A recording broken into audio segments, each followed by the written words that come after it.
Hello friend. आज आम M A OD 14 ओडिशार संस्कृति और लोक साहित्यर दीर्घ प्रश्नोत्तर गुड़ी देखा। चलते देखा। आज प्रथम प्रश्न है प्रश्न नंबर 1।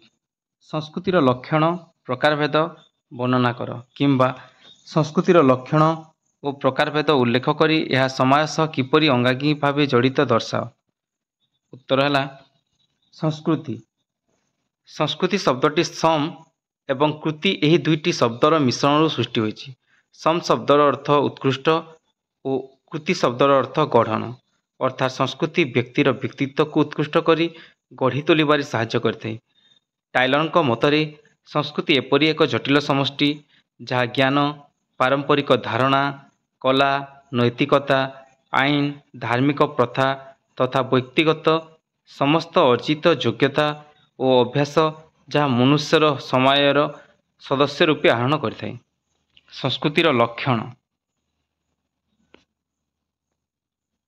एक है संस्कृति एक अर्जित बा शिक्षणीय प्रक्रिया अटे। संस्कृति एक आदर्शगत प्रक्रिया अटे। 2-3 है संस्कृति प्रतीकात्मक अटे। 4 है संस्कृति एक स्थानांतरित प्रक्रिया अटे। 5 संस्कृति एक कर्म वर्धिष्णु प्रक्रिया अटे। संस्कृति परिवर्तनशील अटे। 7 है संस्कृति विविध आवश्यकता को पूर्ण करते। 8 संस्कृति एक धारावाहिक प्रक्रिया अटे। संस्कृतिर प्रकारभेद संस्कृति को मुख्यतः 3 भाग विभक्त करा जायते, यथा एक है अभिजात संस्कृति। सर्वप्रथम विक्टोरियन जुगर इंग्राजी समालोचक कवि मैथ्यू अर्नल्ड तांकर कृति कल्चर एवं अनार्की 1869 जार प्रकाशन वर्ष रे उच्च संस्कृति बा अभिजात संस्कृति संपर्क में अवगत कराइले। से समय रे धनी और प्रतिपत्ति संपन्न व्यक्ति यही कला और संस्कृति प्रति अनुरक्त थिबार देखा जाए। यह केवल उच्च वर्गर व्यक्ति विशेष पाखरे सीमित थिला, तेणु यह अभिजात संस्कृति कहुए। 2 है जनप्रिय संस्कृति। यह साधारणतः लोक मानक द्वारा प्रचलित रीति नीति रुचि और जीवन शैली को बुझाए। गणमाध्यम गुरुत्व बढ़िबा सह जनप्रिय संस्कृतिर प्रचार और प्रसार मध्य बढ़ी चलिला। शिल्पायन शहरीकरण लोक मानक मध्य एक विशेष रुचि को जन्म देला। यह चित्त विनोदन प्रक्रिया ठारू आरंभ करी रंधन कला, चित्त विनोदन, अवसर विनोदन, खेलकूद, गीत, संगीत, नृत्य आदि विविध विभाग रे एक स्वतंत्र लोकप्रिय रुचि को प्रकाश कला। 3 है लोक संस्कृति। लोक संस्कृति बा फोल्क कल्चर जेकोसी समय सांस्कृतिक परिचय वहन करे। यह से अंचल पारंपरिक व्यवस्थार परिप्रकाश अटे। पीढ़ी पर पीढ़ी यही परंपरा लोक संस्कृति माध्यम रे आदृत होगा संगे संगे सही अंचल बा समय को एक स्वतंत्र परिचय प्रदान करे। यह अलिखित एवं कथा माध्यम रे प्रसारित हुए। लोक संस्कृतिर चेर बहुत मजबूत थाए तथा गभीर थाए। यह सहजरे परिवर्तन हुए नहीं। वर्तमान समय रे संस्कृति अध्ययन प्रत्येक समय नितांत आवश्यक होते। यह द्वारा समय विभिन्न समस्यामूलक दिग एवं तार समाधान सहज होते। प्रश्न नंबर 2 लोक संस्कृति संज्ञा स्वरूप और प्रकारभेद दर्शाओ किंबा लोकविद्यार परिसर और विभागीकरण को वर्णना कर। यार उत्तर है लोक संस्कृति बा लोकविद्यार संज्ञा और स्वरूप। मनुष्यर जीवन सहित तार संस्कृति क्यों आबहमान कालरू जड़ित होइछि। साहित्य मानव भावावेगर कलात्मक बाह्य परिप्रकाश हेले संस्कृति हेब तार अंतरात्मा। गोटे शरीर हेले अन्यटी तार आत्मा। यही संस्कृतिर इंग्राजी शब्द कल्चर ई.बी. टाइलर कहती जेकोसी गोटे समय नीति नियम परंपरा नैतिकता ज्ञान विश्वास सबू आदि यार अंतर्भुक्त हो पारे। लोक शब्दर अर्थ को विश्लेषण कले जना जाए लोक शब्दर अर्थ अत्यंत व्यापक। यह साधारणतः सर्वसाधारण जनता को बुझाई थाए। कंध कोल्ह गंडा परजा गजबा भूया प्रभृति आदिवासी मानक ठारू आरंभ करी पल्ली और नगरर अशिक्षित अर्धशिक्षित जनता पर्यंत समस्ते यार अंतर्भुक्त। एमानक संस्कृति को लोक संस्कृति कहुए। लोक संस्कृति और लोकविद्यार प्रकारभेद सोफिया बर्नଙ୍କ ମତରେ ଲୋକବିଦ୍ୟା ନିଜକୁ ଏକ ଜାତିବୋଧକ ପାରିଭାଷିକ ଶବ୍ଦ ରୂପେ ପ୍ରତିଷ୍ଠିତ କରିନେଇଛି, ଯାହା ମଧ୍ୟରେ ପଛୁଆ ଜାତିରେ ପ୍ରଚଳିତ ବା ଉନ୍ନତ ଜାତିର ଅସଭ୍ୟ ବର୍ଗର ଅବଶିଷ୍ଟ ବିଶ୍ୱାସ, ରୀତି ନୀତି, କାହାଣୀ, ଗୀତି ଏବଂ ଲୋକୋକ୍ତି ଆଦି ଅନ୍ତର୍ଭୁକ୍ତ। ସୋଫିଆ ବର୍ନଙ୍କ ଦ୍ୱାରା ପ୍ରସ୍ତୁତ ଲୋକବିଦ୍ୟାର ବର୍ଗୀକରଣକୁ ଡକ୍ଟର ସତ୍ୟେନ୍ଦ୍ର ତାଙ୍କର ବଜ୍ରଲୋକ ସାହିତ୍ୟିକା ଅଧ୍ୟୟନ ଗ୍ରନ୍ଥରେ ନିମ୍ନଲିଖିତ ଭାବେ ପ୍ରକାଶ କରିଛନ୍ତି। ପ୍ରଥମରେ ହେଲା ବିଶ୍ୱାସ ଓ ଆଚରଣ। ଅଭ୍ୟାସ ସହିତ ଯାହା ସମ୍ବନ୍ଧିତ ପୃଥିବୀ ଓ ଆକାଶ, ବନସ୍ପତି ଜଗତ, ପଶୁ ଜଗତ, ମାନବ ଜଗତ, ମାନବ ନିର୍ମିତ ବସ୍ତୁ, ଆତ୍ମା ତଥା ଅନ୍ୟ ଜୀବନ, ଶକୁନ ଅପଶକୁନ, ଭବିଷ୍ୟବାଣୀ ଆକାଶବାଣୀ, ଯାଦୁ ତଥା ଅଲୌକିତା, ରୋଗ ତଥା ସ୍ଥାନ। ଦୁଇରେ ହେଲା ରୀତିନୀତି। ସାମାଜିକ ତଥା ରାଜନୈତିକ ସଂସ୍ଥା, ବ୍ୟକ୍ତିଗତ ଜୀବନର ଅଧିକାର, ବ୍ୟବସାୟ ଧନ୍ଦା ବା ଉଦ୍ୟୋଗ, ତିଥି ବ୍ରତ ତଥା ଉତ୍ସବ। ତିନିରେ ହେଲା କାହାଣୀ, ଗୀତ ତଥା ଲୋକୋକ୍ତି। କାହାଣୀ ହେଲା ଯାହା ସତ୍ୟ ଭାବେ କୁହାଯାଏ, ଯାହା ମନୋରଞ୍ଜନ ନିମିତ୍ତ ଉଦ୍ଦିଷ୍ଟ। ଗୀତ ହେଲା ସମସ୍ତ ପ୍ରକାର ଧନ୍ଦା, ପ୍ରହେଳିକା, ପଦ୍ୟବଦ୍ଧ ଲୋକୋକ୍ତି ଓ ସ୍ଥାନୀୟ ଲୋକୋକ୍ତି। ପ୍ରଶ୍ନ ନମ୍ବର 3, ଲୋକ ସାହିତ୍ୟ କହିଲେ କ'ଣ ବୁଝ? ଏହାର ବୈଶିଷ୍ଟ୍ୟ ଓ ପ୍ରକାରକୁ ଦର୍ଶାଅ, କିମ୍ବା ଲୋକ ସାହିତ୍ୟର ସଂଜ୍ଞା ଓ ସ୍ୱରୂପକୁ ଦର୍ଶାଇ ଏହାର ଲକ୍ଷଣ ତଥା ପ୍ରକାରଭେଦ ବର୍ଣ୍ଣନା କର। ଉତ୍ତର ହେଲା ଲୋକସାହିତ୍ୟ। ଲୋକସାହିତ୍ୟ ଲୋକଜୀବନର ପରିପ୍ରକାଶ। ଏହା ସ୍ୱପ୍ନର ଫୁଲ ତୋଳେ ନାହିଁ, ବରଂ ବାସ୍ତବତାର କଣ୍ଟାକୁ ଦେଖିଥାଏ। ଜୀବନର ଗୂଢ଼ ବାସ୍ତବତାକୁ ପରିପ୍ରକାଶ କରେ। ଜୀବନକୁ ନିଃସର୍ତ୍ତ ଭଲ ପାଏ। ସେଥିପାଇଁ ସ୍ଥାନ, କାଳ, ପାତ୍ର ନିର୍ବିଶେଷରେ ଏହି ସାହିତ୍ୟ ସମସ୍ତଙ୍କର ପ୍ରିୟ। ଜୀବନ ପ୍ରତି ଅତ୍ୟନ୍ତ ଉଦାର ଓ ବିଶ୍ୱସ୍ତ। ଲୋକସାହିତ୍ୟ ଜୀବନକୁ ଯେପରି ଭେଟେ ସେହିପରି କହିଥାଏ। ଶ୍ଳୀଳ ଅଶ୍ଳୀଳର କୌଣସି ଲକ୍ଷ୍ମଣ ରେଖା ତା ପାଖରେ ନାହିଁ। ଉଦାର ଭଲ ପାଇବାର ମୋହନୀୟ ଗୁଣରେ ସେ ସମସ୍ତଙ୍କୁ ବାନ୍ଧି ରଖେ। ଏହା କେବଳ ମନୋରଞ୍ଜନ ଉଦ୍ଦେଶ୍ୟରେ ରଚିତ ନୁହେଁ, ଏହାଦ୍ୱାରା ଗୋଟିଏ ଜାତିର ସାମଗ୍ରିକ ଜୀବନବୋଧ ସମ୍ପର୍କରେ ଜାଣି ହୋଇଥାଏ। ନିଜକୁ ଜାଣିବା, ନିଜ ଜାତିର ଇତିହାସ ବୋଧ ସମ୍ପର୍କରେ ଅବଗତ ହେବାର ସୁଯୋଗ ମିଳିଥାଏ। ଲୋକସାହିତ୍ୟର ବୈଶିଷ୍ଟ୍ୟ।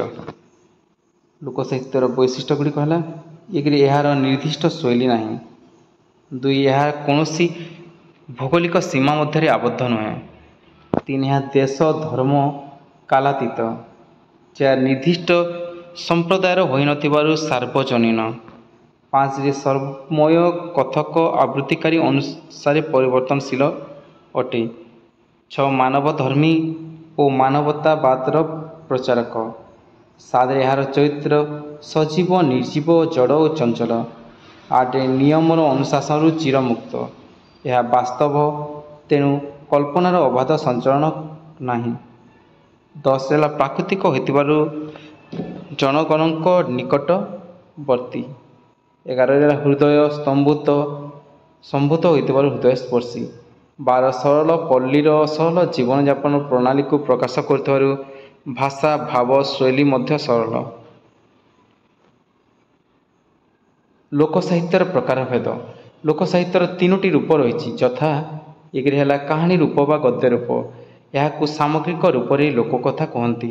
ଏହା ମଧ୍ୟରେ ଉଭୟ ଲୌକିକ ଓ ଅଲୌକିକ କାହାଣୀ ଅନ୍ତର୍ଭୁକ୍ତ। ଏହା ମଧ୍ୟରେ ଚରିତ୍ର ଭାବରେ ମାନବ, ଦେବତା, ପଶୁ, ପକ୍ଷୀ, ଭୂତ, ପ୍ରେତ, ଜଡ଼ ପଦାର୍ଥ ସମସ୍ତେ ଅନ୍ତର୍ଭୁକ୍ତ। ଏହାକୁ 4 ଭାଗରେ ବିଭକ୍ତ କରାଯାଇପାରେ, ଯଥା ସାମାଜିକ କାହାଣୀ, ଐତିହାସିକ ଓ କିମ୍ବଦନ୍ତୀମୂଳକ କାହାଣୀ, ଅଲୌକିକ କାହାଣୀ ଓ ପୌରାଣିକ କାହାଣୀ। 2ରେ ହେଲା ଲୋକନାଟ୍ୟ। ଲୋକନାଟ୍ୟକୁ ବିଭିନ୍ନ ଭାଗରେ ବିଭକ୍ତ କରାଯାଇପାରେ, ଯଥା ଲୀଳା ନାଟକ, କୃଷ୍ଣଲୀଳା, ଭରତଲୀଳା, ଶବରଲୀଳା। ଖ ହେଲା ଯାତ୍ରା, ବିଭିନ୍ନ ଦେବାଦେବୀଙ୍କ ଯାତ୍ରା, ଗୀତିନାଟ୍ୟ, ସୁଆଙ୍ଗ, ପ୍ରହସନ, ପ୍ରହ୍ଲାଦ ନାଟ, ଧନୁଯାତ୍ରା। ଗରେ ହେଲା ଅନ୍ୟାନ୍ୟ ନାଟ୍ୟ, ଯେପରିକି ଛଉ ନାଟ, ମୋଗଲ ତାମସା ନାଟ, ଦଣ୍ଡ ନାଟ, ଘୋଡ଼ା ନାଟ, ବିଭିନ୍ନ ନାଚ, ଯଥା ଡାଲଖାଇ, ରସଲକେଲି, କରମା ଆଦି। 3ରେ ହେଲା ଲୋକଗୀତ। ଲୋକଗୀତର ପରିସର ଅତ୍ୟନ୍ତ ବ୍ୟାପକ। ଏଥିରେ ଉଭୟ ପୁରୁଷ ଓ ନାରୀମାନଙ୍କର ଭୂମିକା ରହିଛି। ଏହି ଲୋକଗୀତ ଗୁଡ଼ିକ ମଧ୍ୟରେ ହଲିଆ ଗୀତ, ଶଗଡ଼ିଆ ଗୀତ, ସୁଆରୀ ଡାକ ଗୀତ, ନାଉରିଆ ଗୀତ, ଧୋଲି ଗୀତ, କାନ୍ଦନା ଗୀତ, ପୁଚି ଖେଳ ଗୀତ, ନାଁ ଦିଆ ଓ ବୁଦ୍ଧି ପରୀକ୍ଷା, ଢଗଢମାଲି, ଗାଥା ଗୀତିକା ଆଦି। ପ୍ରଶ୍ନ ନମ୍ବର 4 ଲୋକଗୀତର ପ୍ରକାରଭେଦ ଦର୍ଶାଇ ଏହାର ବିଶେଷତ୍ୱ ସମ୍ପର୍କରେ ବିଚାର କର କିମ୍ବା ବିଭିନ୍ନ ପ୍ରକାର ଲୋକଗୀତକୁ ବର୍ଣ୍ଣନା କର। ଉତ୍ତର ହେଲା ଲୋକଗୀତ। ଲୋକଗୀତର ପ୍ରକାର ଗୁଡ଼ିକ ହେଲା, ପ୍ରଥମରେ ହେଲା କୃଷକ ଗୀତ। କୃଷି କାର୍ଯ୍ୟ କରିବା ସମୟରେ କୃଷକ ନିଜର ଶାରୀରିକ କ୍ଳାନ୍ତିକୁ କିଛି ସମୟ ଭୁଲିଯିବା ପାଇଁ ଓ ଡହ ଡହ ଖରା ଓ ବର୍ଷାରେ ସଙ୍ଗୀତର ଝଙ୍କାର ମେଲି ଦେଇଥାଏ। ଅବଶ୍ୟ ତା ଗୀତରେ ବ୍ୟବହୃତ ହେଉଥିବା ସମସ୍ତ ଶବ୍ଦ ଅର୍ଥପୂର୍ଣ୍ଣ ନୁହେଁ। ମହାଭାରତ, ରାମାୟଣ ଆଦିର କଥାକୁ ସେ ନିଜ ପରିବେଶ ସହିତ ଖାପ ଖୁଆଇ ନିଜସ୍ୱ ଶୈଳୀରେ ଗାନ କରିବାକୁ ଭୁଲି ନଥାଏ। ଦ୍ୱିତୀୟରେ ହେଲା ଶଗଡ଼ିଆ ଗୀତ। ଅତୀତରେ ଶଗଡ଼ ଥିଲା ଉଭୟ ଯାତ୍ରୀବାହୀ ଓ ମାଲବାହୀ। ଶଗଡ଼ିଆ ସକାଳୁ ରାତି, ରାତିରୁ ସକାଳ ଅନବରତ ଶଗଡ଼ ବାହି ଚାଲିଥାଏ। ଦିନ ଏବଂ ରାତି କଠିନ ପରିଶ୍ରମ ଯୋଗୁଁ ସେ ଅବଶ ହୋଇପଡ଼େ, କ୍ଳାନ୍ତ ହୋଇପଡ଼େ। କ୍ଳାନ୍ତିରେ ଆଖିପତା ଦୁଇଟି ମାଡ଼ି ପଡ଼ୁଥିବା ବେଳେ ହଠାତ୍ ସେ କଣ୍ଠରେ ଫୁଟାଇ ଦିଏ ସଙ୍ଗୀତର ଝଙ୍କାର। ତା ସଙ୍ଗୀତ ଶୁଣି ପଥକ୍ଳାନ୍ତ ବଳଦ ମଧ୍ୟ ନିଜର କ୍ଳାନ୍ତି ଭୁଲିଯାଏ। ତିନିରେ ହେଲା ସୁଆରୀ ଡାକ ଗୀତ। ଓଡ଼ିଶାର ସାମାଜିକ ଓ ସାଂସ୍କୃତିକ ଜୀବନରେ ସୁଆରୀର ଭୂମିକା ଅତ୍ୟନ୍ତ ଗୁରୁତ୍ୱପୂର୍ଣ୍ଣ। ବିଶେଷ ଭାବରେ ବିବାହ ସମୟରେ ଏବଂ ବିବାହ ପରେ କନ୍ୟା ତା ବାପ ଘରକୁ ବା ବାପ ଘରୁ ଶାଶୁଘରକୁ ଆସିବା ସମୟରେ ସବାରୀ ହିଁ ଏକମାତ୍ର ପରିବହନ ମାଧ୍ୟମ ହୋଇଥାଏ। ସାଧାରଣତଃ 4 ଜଣ ବ୍ୟକ୍ତି ଏହାକୁ ବହନ କରି ଦୂର ପଥ ଅତିକ୍ରମ କରିବା ସମୟରେ ପଥକଷ୍ଟ ଜନିତ କ୍ଳାନ୍ତିରୁ ରକ୍ଷା ପାଇବା ପାଇଁ ସେମାନେ ଅନେକ ଅର୍ଥହୀନ ସଙ୍ଗୀତ ସୃଷ୍ଟି କରନ୍ତି। 4ରେ ହେଲା ମଇଁଷିଆଲ ଗୀତ। ମଇଁଷିଆଲ କି ଦିନ କି ରାତି କି ବର୍ଷା କି ଖରା ଅବା ଶୀତ ମଇଁଷିମାନଙ୍କ ସହିତ ବାହାରେ ସମୟ କଟାଇ ଦିଏ। ଘର ସହିତ ସେମାନଙ୍କର ସମ୍ପର୍କ ଏକ ଅତିଥି ପରି। ହାଡ଼ଭଙ୍ଗା ଶୀତରେ, ପ୍ରବଳ ବାରିପାତରେ ଏବଂ ପ୍ରଖର ରୌଦ୍ର ତାପରେ ମଇଁଷି ସହିତ ସମୟ ଅତିବାହିତ କରୁଥିବା ସମୟରେ ତା'ର ନିଃସଙ୍ଗ ଜୀବନକୁ କିଛି ପରିମାଣରେ ଆନନ୍ଦ ଦେବା ପାଇଁ ସେ ଗୀତ ଗାଏ। ଏହି ଗୀତ ମାଧ୍ୟମରେ ସେ ତା'ର ମନର ଭାବକୁ ପରିପ୍ରକାଶ କରେ। 5ରେ ହେଲା ଚକୁଲିଆ ପଣ୍ଡା ଗୀତ। ଗ୍ରାମ ଗ୍ରାମ ବୁଲି ଗୀତ ଗାଇ ଭିକ୍ଷା ମାଗିବା ସମୟରେ ଚକୁଲିଆ ପଣ୍ଡା ନିଜ ମନ ମଧ୍ୟରୁ ଗୀତ ଗାଉଥିବା ବେଳେ ଅନେକ ପୌରାଣିକ ଉପାଖ୍ୟାନ ମଧ୍ୟ ତା ମଧ୍ୟକୁ ଆପେ ଆପେ ପଶିଯାଏ। ବିଶେଷ ଭାବରେ ଗ୍ରୀଷ୍ମ ଋତୁରେ ଚକୁଲିଆ ପଣ୍ଡାମାନେ ବିଭିନ୍ନ ସ୍ଥାନ ପରିଭ୍ରମଣ କରି ଲୋକଙ୍କ ମନରେ ବିଶ୍ୱାସ ସୃଷ୍ଟି କରିବା ଉଦ୍ଦେଶ୍ୟରେ ବିଭିନ୍ନ ଉଦାହରଣ ମାଧ୍ୟମରେ ଦାନର ମହତ୍ତ୍ୱ ବଖାଣିଥାନ୍ତି। 6ରେ ହେଲା ନାଉରିଆ ଗୀତ।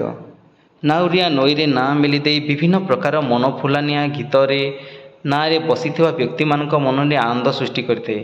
ପବନ ଅନୁକୂଳ ଥିଲେ ପାଲ ମେଲି ଦେଇ ମଝାରେ ମଙ୍ଗ ଧରି ନଈର 2 କୂଳରେ ଠିଆ ହୋଇଥିବା ଯାତ୍ରୀମାନଙ୍କ ଉଦ୍ଦେଶ୍ୟରେ ଗୀତର ଲହର ଛାଡ଼ିଦିଏ।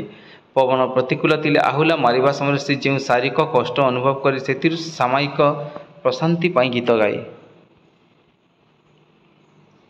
7ରେ ହେଲା ଦୋଲି ଗୀତ। ରଜ ପର୍ବର 3 ଦିନ ମୁଖ୍ୟତଃ ତରୁଣ ତରୁଣୀମାନଙ୍କ ପାଇଁ ଆନନ୍ଦ ଉତ୍ସବର ଦିନ।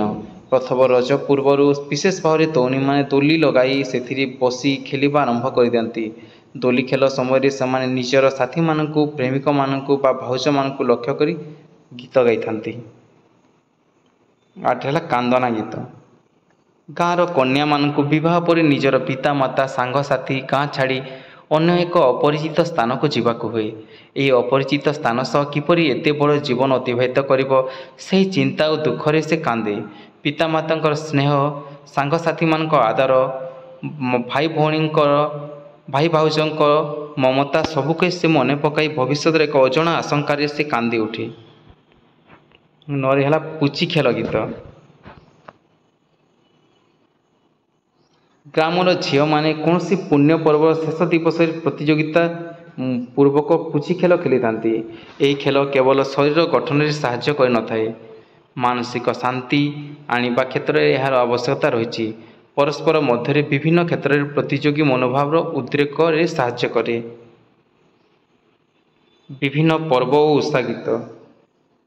ଓଡ଼ିଶାର ଅନେକ ଓଷା ଓ ପର୍ବପର୍ବାଣି ପାଳିତ ହୋଇଥାଏ। ଏହାର ପାଳନ ଅନ୍ତରାଳରେ କେତେଗୁଡ଼ିଏ ଲୌକିକ ବିଧି ରହିଛି। ମାନସିକ ପରିପୂରଣ ଉଦ୍ଦେଶ୍ୟରେ ହେଉ ବା ଭବିଷ୍ୟତ ପାଇଁ କିଛି କାମନା କରି ହେଉ, ଏସବୁର ପାଳନ ସାମାଜିକ ସ୍ୱୀକୃତି ଲାଭ କରିଛି। 11 ହେଲା ଶିଶୁ ଗୀତ। ଶିଶୁକୁ ହଳଦୀ ଲଗାଇ ଦେବା ସମୟରେ, ଗାଧୋଇ ଦେବା ସମୟରେ, ଖୁଆଇବା ସମୟରେ, ବୁଲାଇବା ସମୟରେ ଏବଂ ଶୁଆଇ ଦେବା ସମୟରେ ମା' ମାନେ ବିଭିନ୍ନ ଗୀତ ଗାଇଥାନ୍ତି। ଏହି ଗୀତର ମଧୁରତାରେ ପିଲାମାନେ କେବଳ ଆକୃଷ୍ଟ ହୋଇନଥାନ୍ତି, ଏହା ମଧ୍ୟରେ ଅନେକ ଶିକ୍ଷଣୀୟ ବିଷୟ ମଧ୍ୟ ସ୍ଥାନ ପାଇଥାଏ। ପାଞ୍ଚରେ ହେଲା ନମ୍ବର 5 ଲୋକକାହାଣୀ ଓ ଲୋକଜୀବନର ପ୍ରାଣଚର୍ଯ୍ୟରେ ପରିପୂର୍ଣ୍ଣ ଉକ୍ତିଟିର ଯଥାର୍ଥତା ପ୍ରତିପାଦନ କର। କିମ୍ବା ଲୋକକାହାଣୀ କ'ଣ, ଏହାର ଚରିତ୍ର ବୈଶିଷ୍ଟ୍ୟ ତଥା ବିବାହୀ କାରଣକୁ ଦର୍ଶାଅ। ଉତ୍ତର ହେଲା ଲୋକକାହାଣୀ। ଲୋକକାହାଣୀ ଜୀବନର ପ୍ରାଣଚର୍ଯ୍ୟରେ ପରିପୂର୍ଣ୍ଣ। ସାମାଜିକ ଆନନ୍ଦ ପ୍ରଦାନ କରିବା ହିଁ ଏହାର ଏକମାତ୍ର ଉଦ୍ଦେଶ୍ୟ। କାହାଣୀ କହିବା ଓ ଶୁଣିବାର ପ୍ରବୃତ୍ତି ମାନବର ବହୁ ଆଦିମ। ଏହା କେବଳ ବୟସ୍କଙ୍କ ମନୋରଞ୍ଜନ ଉଦ୍ଦେଶ୍ୟରେ ଅଭିପ୍ରେତ ନୁହେଁ, ପରନ୍ତୁ କିଛି ବୁଝିପାରୁନଥିବା ଶିଶୁ ମଧ୍ୟ ଏହି କାହାଣୀର ଚମତ୍କାରିତାରେ ବିସ୍ମୟମୁଗ୍ଧ ହୋଇଥାନ୍ତି। ଶିଶୁଠାରୁ ଆରମ୍ଭ କରି ବୃଦ୍ଧ ପର୍ଯ୍ୟନ୍ତ ସମସ୍ତଙ୍କ ନିକଟରେ ଏହାର ଆଦର। ଓଡ଼ିଆ ଲୋକକାହାଣୀର ବିଭାଗୀକରଣ। ପଣ୍ଡିତ ସୂର୍ଯ୍ୟନାରାୟଣ ଦାସ ଲୋକକାହାଣୀଗୁଡ଼ିକୁ ମୁଖ୍ୟତଃ 4 ଭାଗରେ ବିଭକ୍ତ କରିଛନ୍ତି, ଯଥା: 1ରେ ହେଲା ଦେବତା, ଭୂତ, ପ୍ରେତ, ବେତାଳ, ଯକ୍ଷ, ଅପସରା ଆଦି ଦୈବିକ ବିଷୟର ଗଳ୍ପ। 2ରେ ହେଲା ଅସୁର, ଐନ୍ଦ୍ରଜାଲିକ, ତାନ୍ତ୍ରିକ ପ୍ରଭୃତି ଭୌତିକ ବିଦ୍ୟା ସମନ୍ୱିତ ଗଳ୍ପ। 3 ହେଲା ରାଜା, ମନ୍ତ୍ରୀ, ସାଧବ, କୋଟୁଆଲ ସମ୍ବନ୍ଧୀୟ ଗଳ୍ପ। 4 ହେଲା ସାଧାରଣ ଜୀବନର ବିଭିନ୍ନ ଦିଗ ଉପରେ ନିର୍ଭର କରୁଥିବା କାହାଣୀ। ଲୋକକାହାଣୀର ବୈଶିଷ୍ଟ୍ୟ। ଏହାର କୌଣସି ନିର୍ଦ୍ଦିଷ୍ଟ ଶୈଳୀ ନାହିଁ। ସମୟ ଏବଂ କଥାଙ୍କ ଅନୁଯାୟୀ ସର୍ବଦା ଏହା ପରିବର୍ତ୍ତନଶୀଳ। 3 ହେଲା ପୃଥିବୀ ପୃଷ୍ଠରେ ବସବାସ କରୁଥିବା ପଶୁ, ପକ୍ଷୀ, ସଜୀବ, ନିର୍ଜୀବ, ଚେତନ ଏବଂ ଜଳ ସମସ୍ତେ ଏହାର ଚରିତ୍ର ହୋଇପାରନ୍ତି। 4 ହେଲା ମାନବ ଇତର ଚରିତ୍ର ମଧ୍ୟ ବାକ୍ଶକ୍ତିର ଅଧିକାରୀ। ନିର୍ଦ୍ଦିଷ୍ଟ ଭୌଗୋଳିକ ପରିସୀମା ମଧ୍ୟରେ ଏହା ଆବଦ୍ଧ ନୁହେଁ। 6 ହେଲା ବାସ୍ତବତା ଅପେକ୍ଷା ଅଲୌକିକତାର ସ୍ପର୍ଶ ଅଧିକ। 7 ହେଲା ଅଧିକାଂଶ କ୍ଷେତ୍ରରେ ଚରିତ୍ରମାନଙ୍କର ନାମ ନଥାଏ। 8 ହେଲା ଆନନ୍ଦ ଦାନ ଏହାର ସର୍ବଶ୍ରେଷ୍ଠ ଲକ୍ଷ୍ୟ। 9 ହେଲା ଭାଷା ସହଜ, ସରଳ, ଅଳଙ୍କାରହୀନ। 10 ନମ୍ବର ହେଲା ସତ୍ୟ ଓ ନ୍ୟାୟର ପ୍ରତିଷ୍ଠା ଏହାର ଅନ୍ୟତମ ବୈଶିଷ୍ଟ୍ୟ। 11 ପରିସର ବ୍ୟାପକ ଓ ସୁଦୂର ପ୍ରସାରୀ। 12 ହେଲା କାହାଣୀର ପରିସମାପ୍ତି ଅଧିକାଂଶ କ୍ଷେତ୍ରରେ ମିଳନାତ୍ମକ ଓ ସୁଖଦାୟକ ହୋଇଥାଏ।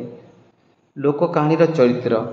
ଏହା 5 ଭାଗରେ ବିଭକ୍ତ, ଯଥା: ପଶୁ, ପକ୍ଷୀ ଓ ସରୀସୃପ, ମାନବ ଚରିତ୍ର, ଦୈବୀ ଚରିତ୍ର, ଆସୁରିକ ଚରିତ୍ର, ଜଳ ଚରିତ୍ର। ପ୍ରଶ୍ନ ନମ୍ବର 6 ଲୋକନାଟ୍ୟର ସଂଜ୍ଞା ସ୍ୱରୂପ ଲେଖ କିମ୍ବା ଲୋକନାଟ୍ୟର ପ୍ରକାରଭେଦକୁ ଦର୍ଶାଅ। ଉତ୍ତର ହେଲା ଓଡ଼ିଆ ଲୋକନାଟକର ପ୍ରକାରଭେଦ। ଓଡ଼ିଆ ଲୋକନାଟକ କହିଲେ କୌଣସି ଏକ ନିର୍ଦ୍ଦିଷ୍ଟ ନୃତ୍ୟ ବା ନାଟକୁ ବୁଝାଇ ନଥାଏ। ଜନମାନସର ପରିବର୍ତ୍ତନ ସହିତ ତାଳ ଦେଇ ଏହାର ରୂପରେ ମଧ୍ୟ ବହୁବିଧ ପରିବର୍ତ୍ତନ ଲକ୍ଷ୍ୟ କରାଯାଇଥାଏ। ମୁଖ୍ୟତଃ ଧର୍ମାଚାର, ମନୋରଞ୍ଜନ, ସାମାଜିକ ସଂସ୍କାର ଆଦି ବହୁବିଧ ଉଦ୍ଦେଶ୍ୟକୁ ନେଇ ଲୋକନାଟ୍ୟ ରଚିତ। ଲୋକନାଟ୍ୟର ବିଭାଗୀକରଣ ନିମ୍ନରେ ବର୍ଣ୍ଣନା କରାଗଲା। 1 ହେଲା ଲୀଳା ନାଟକ। ଲୀଳାର ଆକ୍ଷରିକ ଅର୍ଥ ହେଉଛି କ୍ରୀଡ଼ା। ଚିତ୍ତ ବିନୋଦନ ନିମନ୍ତେ ବେଶ ଗତି, ଦୃଷ୍ଟି, ହାସ୍ୟ ଓ କଥୋପକଥନ ଦ୍ୱାରା ପ୍ରିୟତମର ଅନୁକରଣକୁ ଲୀଳା କହନ୍ତି। ଓଡ଼ିଆ ଭାଷାରେ ବ୍ୟବହୃତ ଲୀଳାଗୁଡ଼ିକ ହେଲା ରାମଲୀଳା, ରାସଲୀଳା, କୃଷ୍ଣଲୀଳା। 2ରେ ହେଲା ଯାତ୍ରା ବା ଗୀତିନାଟ୍ୟ। ଯାତ୍ରାର ଅର୍ଥ ଅତ୍ୟନ୍ତ ବିସ୍ତାରିତ। ଏହା ମଧ୍ୟରେ ବିଭିନ୍ନ ପ୍ରକାର ନାଟ, ଗୀତିନାଟ୍ୟ ଇତ୍ୟାଦିକୁ ଅନ୍ତର୍ଭୁକ୍ତ କରାଯାଇପାରେ। ଯାତ୍ରା ଶବ୍ଦଟି ଯା ଧାତୁରୁ ନିଷ୍ପନ୍ନ, ଯାହାର ଅର୍ଥ ଯିବା। ଯାତ୍ରା ମୁଖ୍ୟତଃ ପୌରାଣିକ, ଐତିହାସିକ ବା କାଳ୍ପନିକ ହୋଇଥାଏ। 3 ସ୍ୱାଙ୍ଗ। ଭାରତୀୟ ଲୋକନାଟ୍ୟରେ ସ୍ୱାଙ୍ଗର ରଚନା ବହୁ ପ୍ରାଚୀନ। ଚର୍ଯା ଗୀତିକାରେ ସ୍ୱାଙ୍ଗ ଶବ୍ଦର ପ୍ରଯୋଗ ହୋଇଛି। କେତେକ ସୌଭାଙ୍ଗ ଶବ୍ଦରୁ ସ୍ୱାଙ୍ଗ ଶବ୍ଦ ଆସିଛି ବୋଲି ମତ ଦେଇଥାନ୍ତି। ଶିକ୍ଷାଦାନ ଅପେକ୍ଷା ମନୋରଞ୍ଜନ ହେଉଛି ଏହାର ମୁଖ୍ୟ ଉଦ୍ଦେଶ୍ୟ। 4 ହେଲା ପ୍ରହସନ ବା ଫାର୍ସ। ଫାର୍ସ ବା ପ୍ରହସନ ବୋଇଲେ ଲଘୁ କଳ୍ପନା ମିଶ୍ରିତ ହାସ୍ୟ କୌତୁକପୂର୍ଣ୍ଣ କ୍ଷୁଦ୍ର ନାଟକକୁ ବୁଝାଇଥାଏ। ଏହାର ଚରିତ୍ର ଚିତ୍ରଣ ଉପରେ ସାଧାରଣତଃ ଗୁରୁତ୍ୱ ଆରୋପିତ ହୋଇନଥାଏ। ବେଳେ ବେଳେ ଲୋକଚରିତ୍ର ସଂଶୋଧନ ବା ସମାଜ ସଂସ୍କାର ଉଦ୍ଦେଶ୍ୟରେ ଏଥିରେ ପ୍ରକଟିତ ହୋଇଥାଏ। 5ରେ ହେଲା ତାମସା ବା ମୋଗଲ ତାମସା। ତାମସାକୁ କେତେକ ନାଟକ ଅର୍ଥରେ ଓ ଅନ୍ୟ କେତେକ କ୍ରୀଡ଼ା ଅର୍ଥରେ ବ୍ୟବହାର କରିଥାନ୍ତି।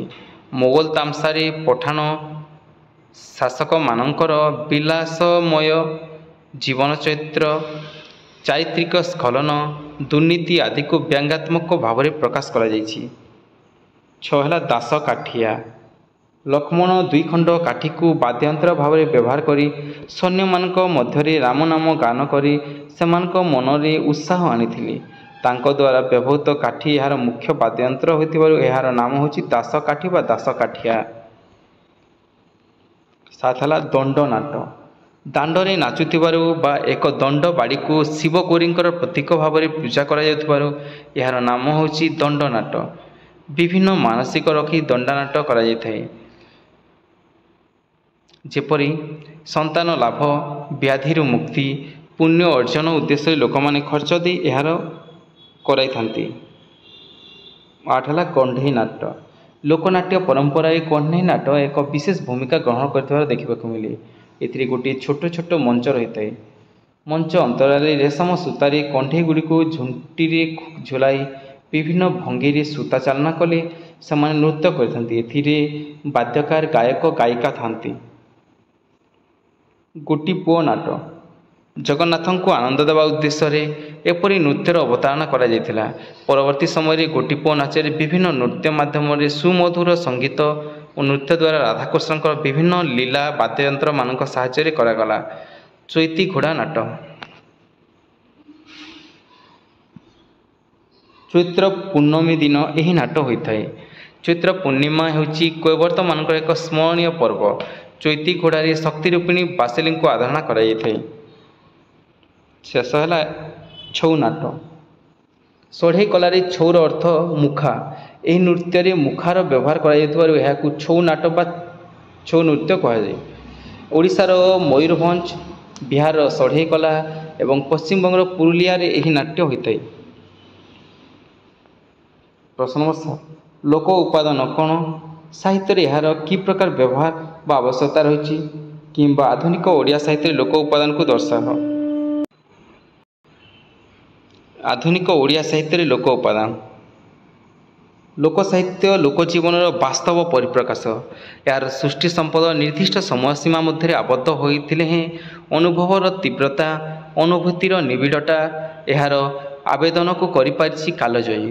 ପ୍ରାଚୀନ ସାହିତ୍ୟଠାରୁ ଆରମ୍ଭ କରି ସାମ୍ପ୍ରତିକ କାଳରେ ରଚିତ ହେଉଥିବା ସାହିତ୍ୟ ପର୍ଯ୍ୟନ୍ତ ସବୁଠି ଲୋକ ଉପାଦାନର ପ୍ରଚୁର ପ୍ରୟୋଗ ଲକ୍ଷ୍ୟ କରାଯାଉଛି।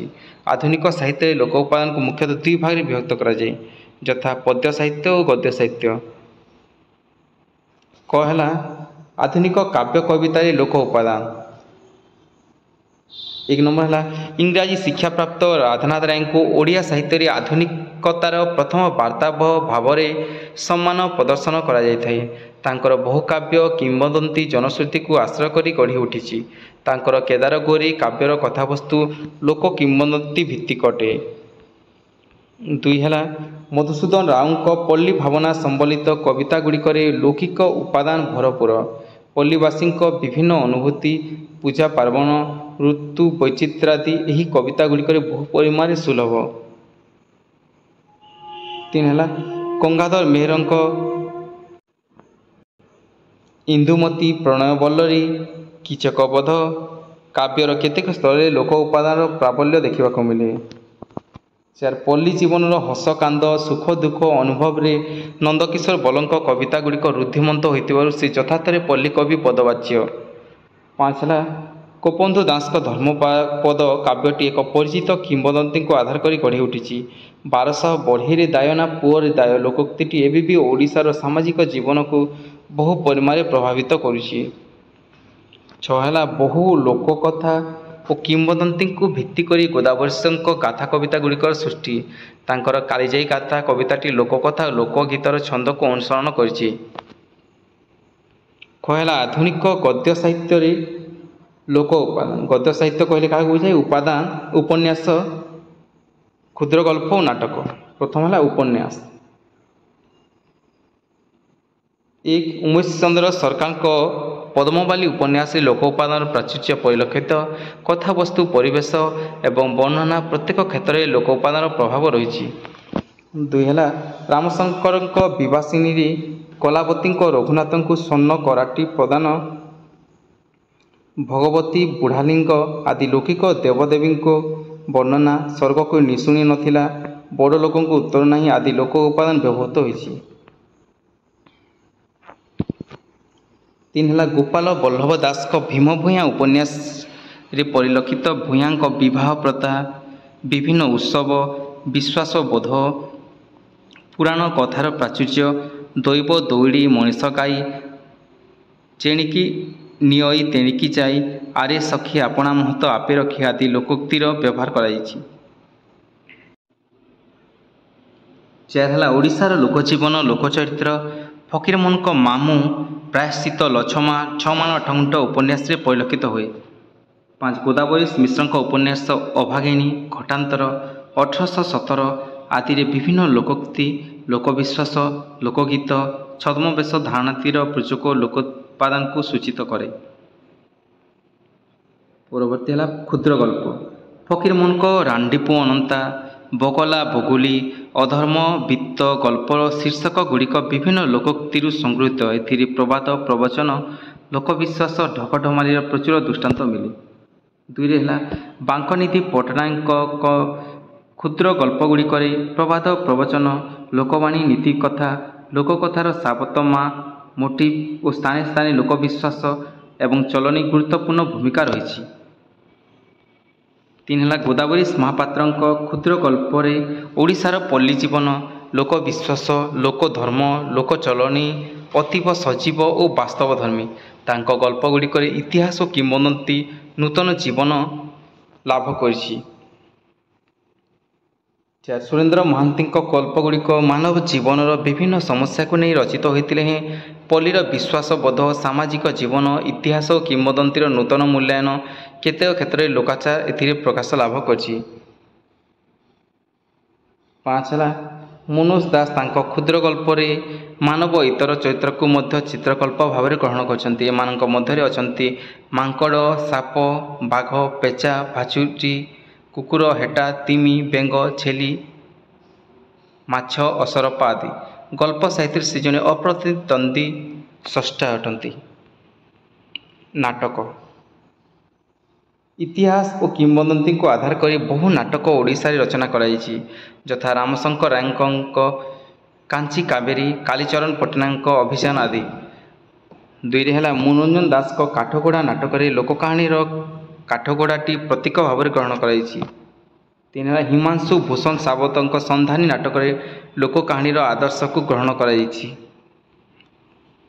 4 ହେଲା ଉଦିତ ଚରଣ ମହାନ୍ତିଙ୍କ ଚାଖି ଖୁଣ୍ଟିଆ ଏକାଙ୍କିକାଟି ଓଡ଼ିଶାରେ ପ୍ରଚଳିତ ଲୋକ କିମ୍ବଦନ୍ତୀଙ୍କୁ ଆଶ୍ରୟ କରି ଗଢ଼ି ଉଠିଛି। 5 ହେଲା ପ୍ରାଣବନ୍ଧୁ କରଙ୍କ ଦୂର ପାହାଡ଼ ଏକାଙ୍କିକାରେ ଓଡ଼ିଶାର ବହୁଳ ପ୍ରଚାରିତ ଲୋକୋକ୍ତି ଦୂର ପର୍ବତ ସୁନ୍ଦରକୁ ଆଧାର କରି ଲେଖାଯାଇଛି। 6 ହେଲା ହରିକୃଷ୍ଣ ମହତାବଙ୍କ ଗାଁ ମଜଲିସରେ ଗ୍ରାମର ବିଭିନ୍ନ ସମସ୍ୟା, ଐତିହ୍ୟ ଓ ପରମ୍ପରାକୁ ଲୋକଶୈଳୀରେ ଆଲୋଚନା କରାଯାଇଛି। ପ୍ରଶ୍ନ ନମ୍ବର 8 ଓଡ଼ିଶାରେ ବସବାସ କରୁଥିବା ଜନଜାତିଙ୍କ ସାଂସ୍କୃତିକ ପରମ୍ପରା ଉଲ୍ଲେଖ କର କିମ୍ବା ଓଡ଼ିଶାର ଜନଜାତିଙ୍କର ସାଂସ୍କୃତିକ ଅନୁଶୀଳନ କର। ଉତ୍ତର ହେଲା ଜନଜାତି।